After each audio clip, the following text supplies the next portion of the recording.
Hello everyone. आज मैं आपके सामने एक ऐसा कॉन्सेप्ट लेकर के आया हूँ जो काफी सिंपल सा है बट काफी यूजफुल भी है। एंड आपको इसके डायरेक्ट और इनडायरेक्ट दोनों ही यूजेस दिखने वाले हैं। मतलब बहुत सारे क्वेश्चंस ऐसे होंगे जो आप शायद इसके बिना भी कर सकते हैं, लेकिन जब आप इस कॉन्सेप्ट को अप्लाई करते हुए इस क्वेश्चन को सॉल्व करेंगे, क्वेश्चंस को सॉल्व करेंगे, तो आपको दिखेगा कि उनका जो कैलकुलेशन है वो काफी इजी हो जाने वाला है। क्या है एग्जैक्टली कॉन्सेप्ट, इसको समझाने के लिए मैंने यहाँ पर आपके सामने दो अलग अलग कॉलम्स बना रखे हैं सो दैट आप बेटर समझ पाए कि क्या डिफरेंसेस है। तो पहला कॉलम आपको दिख रहा है जिसमें मैंने आपको एक सिचुएशन दिखा रखी है जो बहुत ही स्टैंडर्ड सिचुएशन है। यहाँ पर मैंने समझाने के लिए एक केस लिया हुआ है कि तीन मीडियम्स है, mu 1, mu 2, mu 3 refractive index वाले। एंड इन मीडियम्स को जो सेपरेट करती हुई बाउंड्रीज है वो पैरेलल है फर्स्ट केस में। वही सेकंड केस में देखें अगर, तो mu 1, mu 2, mu 3 refractive index वाले जो मीडियम है, इनको सेपरेट करने वाली जो बाउंड्रीज है इस बार वो स्फेरिकल है। अब आप अगर फर्स्ट केस को देखें, फर्स्ट कॉलम को देखें, तो ये बहुत ही स्टैंडर्ड केस है और बहुत सारे क्वेश्चंस ऑलरेडी एडवांस के अंदर भी आपको सेम कॉन्सेप्ट पे बेस्ड मिल जाने वाले हैं। एंड अगर आप देखेंगे तो वेरिएबल रिफ्रैक्टिव इंडेक्स वाले जो केसेस होते हैं वो भी इनफैक्ट इसी कॉन्सेप्ट के साथ ही हम लोग सॉल्व करते हैं। अभी यहाँ पर जो इसके रिजल्ट्स है वो भी मैंने दिखा रखे हैं, जैसे कि मैंने यहाँ पर समझाने के लिए एक लाइट रे दिखाई हुई है। लाइट रे ऐसे आती है, फर्दर लेट ऐसे गई है, फिर ऐसे गई है। तो इन दैट केस यहाँ पर जब आप स्नेल्स लॉ लगाते हुए पॉइंट ए एंड बी पर इक्वेशंस लिखेंगे तो आपको इस तरीके की दो इक्वेशंस मिलेंगी जिसको आप आराम से देख सकते हैं। आपको समझ में आ जाएगा, पॉज करके आप आराम से देखिए। एंड देन इन दोनों इक्वेशंस पे फाइनली मैंने एक रिजल्ट निकाला हुआ है जो आपको पहले से ही मे बी पता ही होगा कि भाई इस पॉइंट ए पर mu 1 sine i 1, point B पर म्यू 3 साइन आई 3 दोनों इक्वल निकल करके आएंगे। इक्वेशन 1 एंड 2 से मैंने ये रिजल्ट लिखा हुआ। तो पॉइंट क्या है कि जब पैरेलल बाउंड्रीज का केस होता है तो म्यू और साइन आई का प्रोडक्ट हर पॉइंट पे कांस्टेंट रहता है। दिस इज द पॉइंट जो आपको शायद पता ही होगा। लेकिन अगर हमारे पास एक ऐसा केस है जिसमें बाउंड्रीज स्फेरिकल हो, तो क्या यही रिजल्ट सेम कंटिन्यू रहेगा या ये वैलिड रहेगा या इसमें कुछ मॉडिफिकेशन की जरूरत है? इसी को समझाने के लिए मैंने यहाँ पर आपके सामने डायग्राम ले रखा है। अब इस डायग्राम के अंदर मैं कुछ कैलकुलेशन करने जा रहा हूँ, उसके लिए मैं वापस से कुछ एजम्पशन ले रहा हूँ। मान लेता हूँ मैं कि एक लाइट रे है, ऐसे आती है, फॉर एग्जाम्पल ऐसे आती है। इस पॉइंट पे इंसिडेंट होने के बाद लेट ये लाइट रे किसी जनरल पाथ को फॉलो करते हुए ऐसे चली गई। मुझे यहाँ पर म्यू 1, म्यू 3, म्यू 2, म्यू 3 पता नहीं है। मैंने रैंडमली अपने अकॉर्डिंगली एक डायरेक्शन एज्यूम कर ली है या एक पाथ एज्यूम कर लिया है जिसको लाइट रे फॉलो कर। अब इस पॉइंट पर जो लाइट रे इंसिडेंट हुई है उसने लेट ये एंगल बनाया है आई 1। और फाइनली जब यहाँ पर आई 1 एंगल पे लाइट रे इंसिडेंट होगी तो लेट यहाँ पर ये आई 2 एंगल पर रिफ्रैक्ट हुई है। अब फर्दर पॉइंट ए पर तो आपको दिख रहा है कि इस तरीके से आई 1 एंगल ऑफ इंसिडेंस हुआ, आई 2 एंगल ऑफ रिफ्रैक्शन हुआ। लेकिन सेम लाइट रे जब इस पॉइंट बी पर पहुंचती है, इसको पॉइंट बी बोल रहा हूं मैं, तो इस पॉइंट पर पहुंचने के बाद अब ये किधर जाएगी, इसको जानने के लिए आप यहाँ पर एक नॉर्मल ड्रॉ करेंगे। एंड जब आप नॉर्मल ड्रॉ करेंगे तो वो सेंटर से ही पास होने वाला है। बाउंड्रीज आपको दिख रही है, स्पेरिकल है और कॉन्सेंट्रिक है। This is also an important point. तो अभी यहाँ पर जब आप नॉर्मल ड्रॉ करेंगे तो again centre of the curvature of this boundary से पास होने वाला है। अब जब पॉइंट बी पर लाइट रे इंसिडेंट हो रही है तो इस पॉइंट पर आपको दिखेगा ड्यू टू ज्योमेट्री जो एंगल ऑफ इंसिडेंस है वो आई 2 नहीं रहा बल्कि कुछ डिफरेंट है, तो इस एंगल को मैंने आई 2 डैश माना। एंड फर्दर जब ये लाइट रे यहाँ पर रिफ्रैक्ट होगी, let angle of refraction is I 3। So situation वही है, यहाँ पर एंगल ऑफ रिफ्रैक्शन आई 3 था, यहाँ पर भी आई 3 माना है। यहाँ पर एंगल ऑफ इंसिडेंस आई 1 था, यहाँ पर भी आई 1 माना है। तो सिमिलर सिचुएशन दोनों तरफ दिख रही है। स्नेल्स लॉ लगाएंगे अगर, तो आपको Snell's law point A point B पर लगाना है। जैसे कि मैं अगर पॉइंट ए पर स्नेल्स लॉ लगाऊं तो at point A mu 1 sine i 1 mu 2 sine i 2 के इक्वल होने वाला है। इक्वेशन 1 तो सेम ही है जैसे पहले थी। पॉइंट बी पर अगर स्नेल्स लॉ लगाएंगे तो पॉइंट बी पर रिजल्ट स्लाइटली चेंज हुआ है। पॉइंट बी पर देखिए, जो लाइट रे आ रही है वो एक ऐसे मीडियम से आ रही है जिसका रिफ्रैक्टिव इंडेक्स म्यू 2 था। तो mu 2 sine i 2 dash equal है म्यू 3 साइन आई 3 के। सो इस बार ये रिजल्ट्स डिफरेंट हो गए। इक्वेशन 1 तो कॉमन थी बट इक्वेशन 2 अब डिफरेंट है। अगर फर्दर देखें तो फर्दर मैं एक और चीज यहाँ पर करने वाला हूँ। आप इस ट्रायंगल को देख सकते हैं। इस ट्रायंगल के अंदर जो पॉइंट ए है और जो पॉइंट बी है, इसकी सेंटर ऑफ द कर्वेचर जो होगी बाउंड्रीज की, उस सेंटर ऑफ कर्वेचर से आपको डिस्टेंसेस डिफरेंट डिफरेंट दिख रही। तो मैंने यहाँ पर इनिशियल पॉइंट पॉइंट ए की जो डिस्टेंस है फ्रॉम द सेंटर, इसको r1 कंसिडर किया है और इसको मैंने r3 कंसिडर किया है। So let this is r1 and this is r3. So within this triangle मुझे ये साइड पता है r1। इसके सामने का एंगल मैं ऐसे लिख सकता हूँ pi minus i2 dash, and ये साइड पता है r3। इसके सामने का एंगल मैं ऐसे लिख सकता हूँ i2।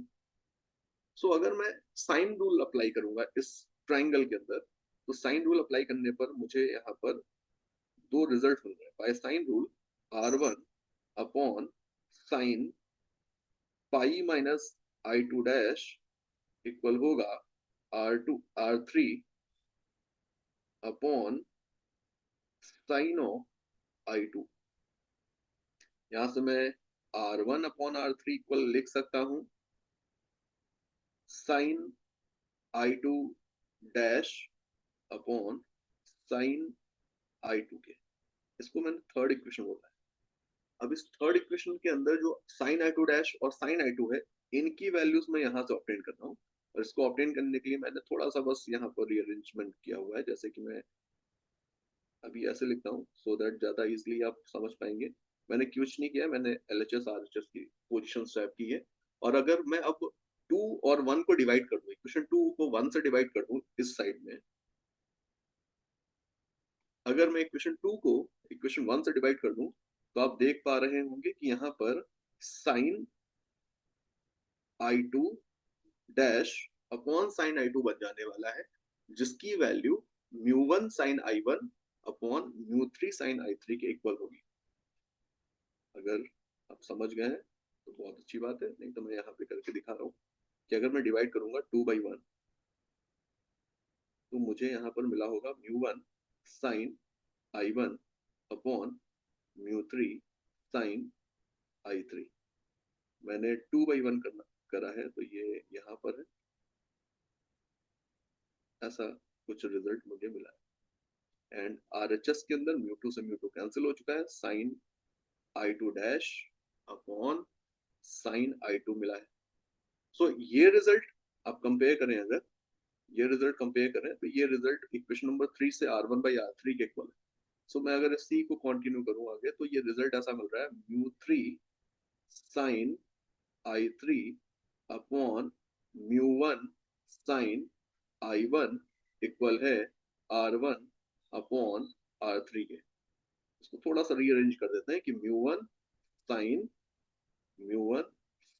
i1 into r1 equal है μ3 sine i3 into r3। So this is the final result. आप कंपैरिजन कर सकते हैं दोनों रिजल्ट। जब पैरेलल बाउंड्रीज का केस बनता है तो म्यू और साइन आई का प्रोडक्ट कांस्टेंट होता है, बट यहाँ पर ऐसा नहीं है, बल्कि यहाँ पर जो रिजल्ट हमें मिल रहा है वो इंडिकेट कर रहा है कि आर और म्यू और साइन आई, इन तीनों चीजों का प्रोडक्ट कांस्टेंट रहेगा ऐसे केस में जहां पर स्फेरिकल बाउंड्रीज का केस बनेगा।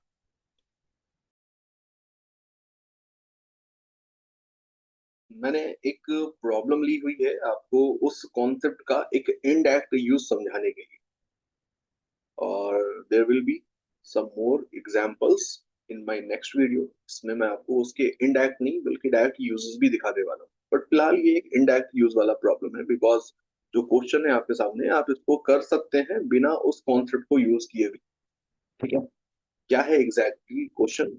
क्वेश्चन में आपसे बोला जा रहा है कि ग्लास स्फेरिकल शेल है जिसका आउटर रेडियस आपको गिवन है 7.5 सेंटीमीटर, डायग्राम में दिख भी रहा है। इनर रेडियस गिवन है 6.5 सेंटीमीटर, डायग्राम में दिख भी रहा है। एंड इसके मटेरियल का रिफ्रैक्टिव इंडेक्स 1.5 है, मींस इस मटेरियल का रिफ्रैक्टिव इंडेक्स 1.5। इस शेल के अंदर भी एक मीडियम है, कार्बन डाइसल्फाइड है, एंड इसका रिफ्रैक्टिव इंडेक्स 1.6 लेना है।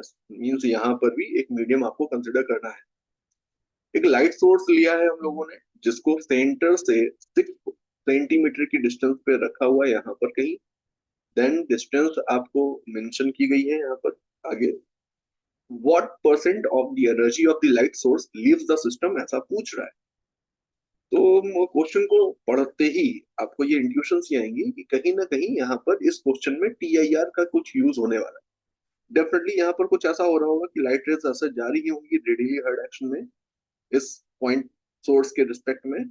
देन आपको दिखेगा कि कुछ लाइट रेज ऐसी होंगी इनमें से जो स्केप कर पा रही होंगी, यानी कि बाहर निकल पा रही होंगी, और कुछ लाइट रेज ऐसी होंगी जो शायद यहाँ से टीआईआर करते हुए लौट रही होंगी। इस कॉन्सेप्ट को, अगर आपके दिमाग में ऐसा कुछ कॉन्सेप्ट आया, टीआईआर का कोई भी पिक्चर बना, तो उसी को लेते हुए फिर आपको यहाँ पर आगे क्वेश्चन को सॉल्व करना चाहिए। जैसे कि मैं इसको फर्दर सॉल्व करने जा रहा हूँ। मैं यहाँ पर इस डायग्राम को ले रहा हूँ और इसके अंदर मैं सोचता हूँ कि भाई टीआईआर का कॉन्सेप्ट लगाए अगर, तो मुझे बेसिकली एक बाउंड्री रे है जिसके बारे में पता होना चाहिए। तो जस्ट मैंने यहाँ पर ऐसा कुछ केस लिया है। मैंने मानना है कि यहाँ पर एक लाइट रे होगी ऐसी जो यहां से जब जाती है, किसी पॉइंट पे इंसिडेंट होती है, इंसिडेंट होने के बाद अब यहाँ पर आप समझ सकते हैं कि अंदर का जो मीडियम है, यहाँ का जो मीडियम है वो 1.6 है रिफ्रैक्टिव इंडेक्स, एंड यहाँ का 1.5 है। तो जब ये लाइट रे यहाँ पर पहुंची होगी ऐसे, तो इन दैट केस इस पॉइंट पे पहुंचने के बाद आप अगर देखें तो जो एंगल ऑफ इंसिडेंस है इस पॉइंट पर, वो कुछ ऐसा बना होगा। मतलब कि ये जो एंगल है ये एंगल ऑफ इंसिडेंस कहा जाएगा इस पॉइंट के लिए, क्योंकि ये नॉर्मल ड्रॉ किया है मैंने। तो यहाँ पर जो लाइट रे पहुंची है वो स्लाइटली कुछ away from the normal light bend हुई होगी। एंड जब ये वापस से यहाँ पर पहुंचती है, तो इस पॉइंट पे पहुंचने के बाद वापस से एंगल ऑफ इंसिडेंस कुछ डिफरेंट है, एंड नया एंगल ऑफ इंसिडेंस अब इस पॉइंट के लिए ये वाला बोला जाएगा। एंड अगर ये angle of incidence let's say limiting case में just just just critical angle equal हो जाए, तो यहाँ से ये light ray almost parallel to the boundary गई है। मतलब लिमिटिंग केस के लिए हम ऑलमोस्ट 90 डिग्री ही इसको लेकर के चलेंगे। This angle is 90 degree. Okay, so this must be critical angle. Then अगर ये क्रिटिकल एंगल है तो यहाँ पर ये एंगल हमें पता होना चाहिए। अब यहाँ पर आप देखेंगे तो बहुत सारे एंगल्स इन्वॉल्व हो रहे हैं, तो ज्योमेट्री का अच्छा यूज मिल रहा है एक। जैसे कि यहाँ पर इस एंगल को मैं I1 मान रहा हूँ, इस एंगल को मैंने I2 बोल दिया है, यहाँ पर जो एंगल बना है वो I3 है, यहाँ पर जो है वो I4 है, I4। एंड इसी तरीके से फाइनली जब लाइट रे बाहर निकली है तो यहाँ पर 90 डिग्री बनाते हुए चली गई। अब आप अगर ये, अभी I1 I2 I3 इन सबको कैलकुलेट नहीं कर रहे हैं, अभी जस्ट हम लोग यहाँ पर इस पॉइंट को समझ रहे हैं कि लाइट रे कुछ इस तरीके से गई होगी। अगर आप समझ पा रहे हैं तो यहाँ पर सिर्फ वही लाइट रे नहीं है, बल्कि एक लाइट रे और है यहाँ पर, जो इस सोर्स से इस रेडियल डायरेक्शन के साथ I1 एंगल ही बनाते हुए गई थी। अब ये लाइट रे एग्जैक्टली उसी तरीके की सब कुछ सिमेट्री फॉलो करने वाली है। फॉर एग्जाम्पल ये भी यहाँ पर जब रिफ्रैक्ट हुई होगी इस पॉइंट पर, तो इसने भी यहाँ पर इस पॉइंट पर रिफ्रैक्ट होने पर आई I2 पे इंसिडेंट हुई थी, इस पॉइंट पर I3 पे रिफ्रैक्ट हुई होगी, देन यहाँ I4 पे इंसिडेंट होगी। मतलब सब कुछ सेम ही है इसके लिए। तो ये लाइट रे भी almost parallel to the boundary इस पॉइंट पे गई होगी। आप यहाँ पर ध्यान से देखेंगे तो आपको लाइट रे दिखेगी, मैंने जो दिखाई है यहाँ पर। दिस इज द लाइट रे। कलर्स थोड़े से अजीब से होंगे ऐसे। और इसी कॉन्सेप्ट को लगा चुका हूं मैं दूसरी साइड के लिए। अगर एक लाइट रे यहाँ पर जस्ट इस तरफ आई है, I1 एंगल पे ही आ रही है, यहाँ पर ये एंगल भी I1 ही मैंने लिया हुआ है। जब ये लाइट रे यहाँ पर पहुंचे, तो आप समझ सकते हैं कि यहाँ पर जो ज्योमेट्री बन रही है वो तो सर्कल की ज्योमेट्री है। तो उसके अकॉर्डिंग आप यहाँ पर बोलोगे कि विद ये दो ट्राइंगल दिख रहे हैं मुझे, ये दो ट्राइंगल मुझे दिख रहे हैं, और ये आइसोस्केल्स ट्राइंगल हो जाएंगे। सो दैट अगर ये I2 बन रहा था तो ये भी I2 बनेगा, एंड अगर ये I2 बन रहा है तो ये लाइट रे एग्जैक्टली यहाँ पर भी सिमिलर सिचुएशन फॉलो करेगी कि ऐसे जाएगी फिर ऐसे चली जाएगी। पैरेलल टू बाउंड्री यहाँ पर मैंने दिखाया है, आप ध्यान से देखेंगे तो समझ में आएगा कि ऐसा कुछ। सो दैट कि यहाँ पर अगर ये I2 था तो ये I3 बनेगा यहाँ पर, ये वाला एंगल I3 है। सो दैट ये I4 बनेगा, और ये I4 है तो 90 डिग्री पर ये, यानी कि पैरेलल टू द बाउंड्री यहाँ से चली जाने वाली है। अगर आप ये ज्योमेट्री समझ गए तो फिर क्वेश्चन काफी इजी है फिर आपके लिए, बस उसमें कैलकुलेशन बचती है थोड़ी सी। अच्छा, जो इस तरफ के लिए है वही आप इधर के लिए भी कंटिन्यू कर सकते हैं। इधर के लिए भी सिमिलर ज्योमेट्री बनेगी। लाइट ऐसे आती है, फिर ऐसे जाती है, एंड फिर कुछ ऐसे चली जाती है पैरेलल टू द बाउंड्री। अब मैं यहाँ पर एंगल्स वगैरह नहीं दिखा रहा हूँ, आई होप कि आप समझ ही पा रहे होंगे कि ज्योमेट्री कैसी है। अब मुझे क्या दिखेगा कि वो सारी के सारी लाइट रेज जो इधर से आई, यानी कि जिनके लिए यहाँ से रेडियल डायरेक्शन साथ बनने वाला एंगल I1 से कम था, वो लाइट रेज फाइनली बाहर निकल गई होगी, बिकॉज उनके लिए सेकंड सरफेस पे जो एंगल बना होगा, एंगल ऑफ इंसिडेंस बना होगा, वो क्रिटिकल एंगल से कम बनेगा। लेकिन वो लाइट रेज जो इन बाउंड्री रेज के, यानी कि इन लिमिटिंग केस वाली जो लाइट रेज हैं, इनसे ऊपर जा रही है, मतलब मैं इनकी बात कर रहा हूँ, इस रे के ऊपर, वापस देखिएगा, इस लाइट रे के ऊपर इंसिडेंट होने वाली जो लाइट रेज, मतलब जो यहाँ पर गई, इन लाइट रेज को देखें तो फाइनली ये लाइट रेज TIR करके लौटेंगी, बिकॉज इनके लिए जो एंगल ऑफ इंसिडेंस है वो क्रिटिकल एंगल से भी ज्यादा बनेगा, और ये लाइट रे TIR करते हुए ऐसे लौटेगी। तो केवल और केवल वो लाइट रेज जो इस रीजन में गई हैं फाइनली वही रिफ्रैक्ट होते हुए बाहर निकली। सेम ऐसे ही जो लाइट रेज यहाँ गई होगी, इस रीजन में गई होगी, सिर्फ वही रिफ्रैक्ट होते हुए बाहर निकली। ये सारी वो लाइट रेज मैंने दिखाई हैं जो बाहर निकल पा रही हैं यहाँ से, एंड बाकी जो इस रीजन में लाइट रेज गई हैं वो सारी की सारी TIR करके लौट रही है। वो सारी की सारी TIR करते हुए लौट रही है। This is the point. तो मतलब क्या है, अगर आंसर देखेंगे तो आंसर हमें क्लियर हो चुका है कि आंसर यहाँ से आने वाला है, कि हमें केवल ये पता करना है किस रीजन में कितनी लाइट रेज जा रही, व्हाट परसेंट ऑफ लाइट इस रीजन में स्प्रेड आउट हो रहा है, बस वही आपको निकालना है, बिकॉज वही तो केवल बाहर निकल पाएगा, एंड वही हमें अपना आंसर देने वाला है। अब यहाँ पर ये निकालने के लिए आपको I1 पता होना चाहिए। I1 अगर आपको एक बार पता चल जाएगा तो फर्दर हम लोग इसमें सॉलिड एंगल के कॉन्सेप्ट को इन्वॉल्व करते हुए सॉल्व कर लेंगे। लेकिन I1 को निकालने के लिए आपको काफी जद्दोजहद करनी पड़ेगी, बिकॉज आपको यहाँ पर आपको एंगल ऑफ रिफ्रैक्शन पता है, ठीक है। आप यहाँ से I4 निकाल सकते हैं, देन ज्योमेट्री का यूज करते हुए I3 निकाल सकते हैं, देन ज्योमेट्री का यूज करते हुए I2 और I1 तक पहुंच सकते हैं। बट इंस्टेड ऑफ दिस मैं यहाँ पर अपना वो कॉन्सेप्ट लगा रहा हूँ। मुझे यहाँ पर एक बात पता है कि स्फेरिकल बाउंड्रीज का केस बन रहा है, और अगर स्फेरिकल बाउंड्रीज का केस बनेगा तो इन दिस केस मैं सीधे सीधे लिखूंगा कि जो पॉइंट एस है, यानी कि जहां पर सोर्स है, सोर्स की पोजीशन पर जो डिस्टेंस थी फ्रॉम द सेंटर O, वो थी 6 सेंटीमीटर, यानी कि A 6 into μ into sin I1। मैंने R into μ into sin I, ये तीन चीजें लिखी हैं, और इन तीन चीजों की जो वैल्यूज है, यानी कि जो प्रोडक्ट है, वो इस पॉइंट पर भी इन्हीं तीन करस्पॉन्डिंग जो चीजें हैं इनके प्रोडक्ट के इक्वल होने वाला है। यानी कि मैं बाहर से देख रहा हूँ तो मुझे पॉइंट, ये जो पॉइंट है, इस पॉइंट को कुछ नाम दे देता हूँ, जैसे कि इस पॉइंट को मैंने A बोल दिया है, इस पॉइंट को मैंने B बोल दिया है। तो एट पॉइंट B मैं बोल रहा हूँ कि जो डिस्टेंस हो गई है वो 7.5 है। जो म्यू है वो बाहर से देख रहा हूं मैं तो एयर मान रहा हूँ 1 है, एंड एंगल साइन 90 होगा ऑब्वियसली, क्योंकि मैं बाहर की तरफ से देख रहा हूँ, साइन 90। इन तीन चीजों का प्रोडक्ट इक्वल होगा, जो पॉइंट एस पे है वही पॉइंट बी पर है। आप देख सकते हैं कि यहाँ से आप अगर इस कॉन्सेप्ट को लगाएंगे तो ये आपको डायरेक्ट आंसर दे पा रहा है। अदरवाइज आपको मल्टीपल टाइम यहाँ पर साइन रूल या फिर मे बी आपको यहाँ पर स्नेल्स लॉ अप्लाई करना पड़ रहा होता। मैं सीधे सीधे यहाँ पर साइन आई की वैल्यू लिख सकता हूँ। साइन I1 यहाँ से इक्वल हो गया है 7.5 डिवाइडेड बाय 6 इंटू 1.6। आपको साइन मिल गया, अगर साइन I1 मिल गया तो अब मुझे चाहिए क्या, मुझे I1 चाहिए था। एंड क्यों चाहिए साइन I1, मतलब I1 रीजन है यहाँ पर कि आप यहाँ पर अब सॉलिड एंगल कॉन्सेप्ट से यहाँ पर बढ़ सकते हैं कि इस पॉइंट सोर्स से जो लाइट रेज थी वो 4 पाई रेडियन के टोटल सॉलिड एंगल में स्प्रेड आउट हो रही थी, रेडियली स्प्रेड आउट हो रही थी। लेकिन जब आपने यहाँ पर देखा कि सिर्फ इस रीजन में ही जाने वाली लाइट रेज बाहर निकल रही है, तो आप उसके लिए बोल सकते हैं कि इस सॉलिड एंगल रीजन में जो लाइट रेज स्प्रेड आउट हो रही है सिर्फ हमें वही चाहिए।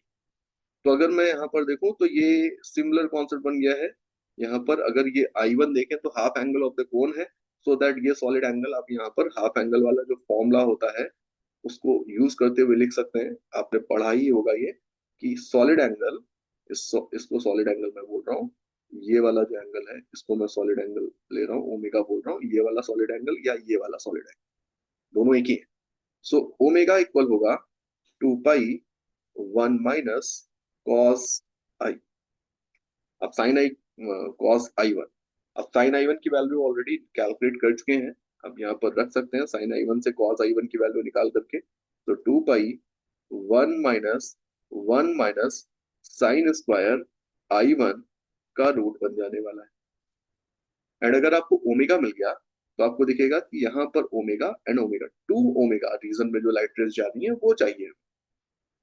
तो आप इसको ऐसे लिख सकते हैं कि भाई टोटल जो भी अमाउंट ऑफ लाइट था, या टोटल जो भी लाइट है वो 4 पाई स्ट्रेट रेडियन के सॉलिड एंगल में स्प्रेड आउट हो रही है। उसमें से 2 ओमेगा रीजन में जो amount of light spread out हुआ होगा बस हमें वही चाहिए। सो 2 omega by 4 pi is the fraction of light rays जो बाहर निकल रहा होगा, और उसका भी परसेंटेज में कैलकुलेशन करेंगे अगर तो हमें आंसर मिलेगा। तो ये हमारा आंसर होने वाला है। इसको सॉल्व कर दें अगर तो ये बन रहा है ओमेगा बाय 2 पाई इंटू 100। आप अगर ओमेगा की वैल्यू यहाँ पे रख देंगे, सो अगर मैं ओमेगा की वैल्यू यहाँ पर पुट कर दूं, so now it becomes 2 pi upon 2 pi into 100। And अब अगर सॉल्व कर दें तो 2 पाई से 2 पाई कैंसिल हो रहा है। ये रिजल्ट मुझे यहाँ तक पहुंचा चुका है 1 - root of 1 - sine square I1, then इसका मल्टीप्लाई विद दी 100। अब यहाँ पर साइन I1 की वैल्यू रख सकते हैं, थोड़ा सा कैलकुलेटिव है। यहाँ पर साइन I1 की वैल्यू रख करके सॉल्व करेंगे तो आपको बहुत ही आसानी से आंसर मिल जाने वाला है। और सॉल्व करेंगे तो आपको दिखेगा अप्रोक्सीमेटली ये आंसर आपको 37.5 डिग्री का, सॉरी 37.5% देने वाला है कैलकुलेशन।